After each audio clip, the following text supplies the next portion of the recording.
Hello guys, দেখো বিকেল বিকেল বেরিয়ে পড়েছি ঘুরতে।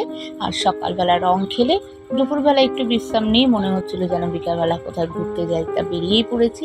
দেখো যাচ্ছি হচ্ছে ক্যান্টনমেন্টে। ক্যান্টনমেন্ট মানেই তোমরা বুঝতেই পারছো যে আমি কোন জায়গায় যাচ্ছি। হ্যাঁ, আমার ফেভারিট জায়গায় আমি চলে এসেছি। এটা কিন্তু আমার আর আমার হাজব্যান্ডের খুবই ফেভারিট জায়গা। আর মেয়েকে কিন্তু সাথে নিয়ে এসেছি, কেননা মেয়ে এই জায়গাটা কিন্তু এই ফার্স্ট এলো। আর এদিকে দেখো উনি ওইখান থেকে কি বলছে, বাইকে বসে। এবার মেয়েও এখানে দাঁড়ানো, মেয়ের খুব ভালো লেগেছে জায়গাটা। আর আমি চলে যাব কিন্তু একটা আকর্ষণীয় জিনিস দেখাতে। আর এদিকে দেখছো পুকুরের এখানটা রেলিং দিয়েছে, রেলিং এর কাজ চলছে সাইডে। এই জায়গাটা আরো সুন্দর করার জন্য করছে সব। আর এদিকে কিন্তু আমি চলে এসেছি উল্টো দিকে হেলথের মাঠের এখানে শিশু মেলায়। শিশু মেলায় কিন্তু অনেক কিছু বসছে, আর এটা অনেকদিন ধরেই চলছে। তা না আসলে বুঝতেই পারতাম না, খুবই মিস করতাম। আর কিছু কিনি না কিনি, কিন্তু একটু ঘুরে যাওয়া, একটু দেখা কিন্তু খুবই ভালো লাগে। আর এইদিকে চলছে গরম গরম জিলিপি। আর এদিকে দেখো গজা, খুরমা, বাদাম সমস্ত আইটেম রয়েছে। আর এদিকে আরো আইটেম রয়েছে। এখানে কিন্তু এই বৌদি দেখো নিয়ে বসে, এখানে রয়েছে হচ্ছে সাম্বার বড়া, ইডলি, সমস্ত কিছু আইটেম। আর এইখানে কিন্তু খাবার দাবার খুবই সুন্দর শুনলাম। আর এদিকে কিন্তু খুবই ভালো লাগছিল, দেখো পাতুরি ঠাতুরি সমস্ত কিছু আছে। আর তারপরে স্টলটাতেই কিন্তু এই দিদিটার সাথে আলাপ হলো। এই দিদিটার কিন্তু সোদপুরে কিন্তু স্টেশনের কাছাকাছি দোকান আছে। এখানেও দিদি কিন্তু রাইস, পোলাও, মাংস নিয়ে বসে পড়েছে। আর তার পাশে স্টলটা অবশ্যই আকর্ষণীয়।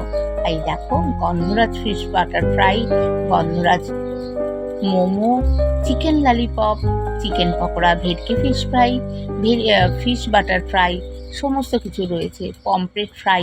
এখানে কিন্তু এত আইটেম যে না মুখ বলে শেষ করা যাচ্ছে না, না দেখলেও আসতে এসে লোভনীয় জিনিসটা কিন্তু খুবই সুন্দর খাবার দাবার। এদিকে তো মোমোটা দেখে আমার খুবই আকর্ষণীয় লাগছিল। আর এদিকে খাবারগুলো সত্যি খুব সুন্দর। আর কিন্তু আমরা কিন্তু ভিতরে হাজবেন্ড বললো যে আসবে, কেননা আমরা কিন্তু খাবো বলে আসিনি, আমরা এসেছিলাম জাস্ট ঘুরতে। আর এদিকে কিন্তু মেলাতে সমস্ত আইটেম রয়েছে, কিন্তু কি বলো তো এখানে কিন্তু একদম ভিড় নেই, কেননা খুব কম ভিড়। এখানে দেখতেই পাচ্ছ সেরকম কোনো লোকজন নেই। আর পাকা করে রয়েছে। আর খুব জোর হয়তো কয়েকজন এসছে। আর আমার এখানে তুলে বেশ ভালোই লাগছিল, কেননা দেখিয়ে দিলাম তোমরা যদি কেউ আসতে চাও আসতে পারো। তবে আমার ভিডিওটা কিন্তু একটু লেট হবে ছাড়তে, সেটাও তোমাদেরকে জানিয়ে দিলাম। বাচ্চাদের আইটেম, গাড়ি বাড়ি সমস্ত কিছু রয়েছে। আর এদিকে দেখো সমস্ত খেলনার দোকানও রয়েছে। আর তাছাড়া কিন্তু মেয়েদের অনেক কিছু আইটেম রয়েছে, যেগুলো 2-4জনকে তো দেখছো এখানে। আর এদিকে কিন্তু কসমেটিক্সের ব্যাপার জিনিসগুলো কিন্তু রয়েছে। মেলাতে সচরাচর যা জিনিস বসে তোমরা তো জানো। আর এখানে কিন্তু কাঁচের জিনিসপত্র, কাপ, ডিশ সমস্ত কিছু আছে, প্লেট, বাটি। আর আইটেমগুলো তো বিশেষ করে আমার আকর্ষণীয় লাগছিল এই আইটেমটাতে, কেননা কিনতে তো খুবই ভালোবাসি। আর এদিকে কিন্তু মেয়েদের জিনিসগুলো বলতেই কি, আমাদের কিন্তু সাংসারিক জিনিস কিনতে খুবই ভালো লাগে সবারই। আর এদিকে কিন্তু লাস্টে কিন্তু তোমাদের পাপড়ি চাটটাও দেখিয়ে দিলাম। আর এখানে কিন্তু অবশ্যই ঘুগনি। আর আমি এখন চলে যাব এই কর্নার দিকটাতে। এইদিকে দেখো অনেক দোকান কিন্তু বন্ধও রয়েছে। আর এদিকে দেখো এইখানটা তো বেশ ভালো ভালো জিনিস বসেছে। আর লাস্টে কিন্তু আচার, লোকনাথ আচারের জায়গায় এসে কিন্তু সত্যি লোক সম্বরণ করা যাচ্ছিল না, কিন্তু কি করব, বাড়িতে তো যেতেই হবে।